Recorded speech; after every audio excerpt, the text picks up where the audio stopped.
Monster Love Letters from God by Glenys Nellist.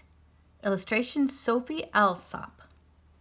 We're going to read today the King of Kings. The donkey felt very special as he trotted down the road into Jerusalem with Jesus on his back. He had never carried a king before. The road was lined with people clapping and cheering. Everyone was there to welcome Jesus. Little children laughed as they waved their palm branches high in the air like flags. "Hosanna! Hosanna!" the crowd shouted as Jesus passed by. He was the one they had heard about. Here was the king who could save them from their enemies. But how would he do that? He wasn't wearing armor, and he didn't look like he was ready for a fight. An earthly king would ride on a mighty horse. But Jesus was a heavenly king. He rode in on a quiet donkey. An earthly king would ride in with an army of strong soldiers. But Jesus rode in with an army of invisible angels. An earthly king would ride in carrying gleaming swords and weapons. But Jesus rode in carrying love, forgiveness, and peace.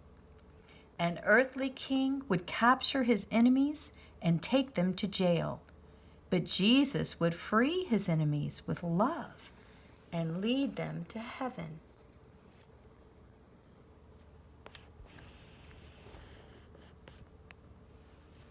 The King of Kings stepped down from his donkey, patted it on the back, and turned toward Jerusalem. Jesus had only a few days left to live on earth, just a few days to show the world what love looked like.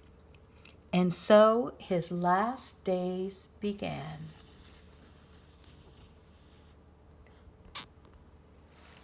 God's wonderful words to you. I am the Lord who heals you. Exodus 15:26.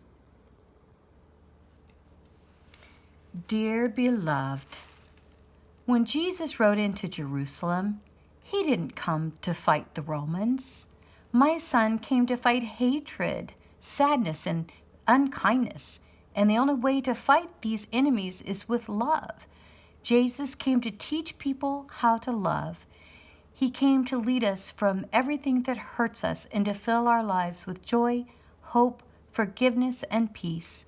The more you get to know Jesus, the more you'll discover that this can be your life too. Love God.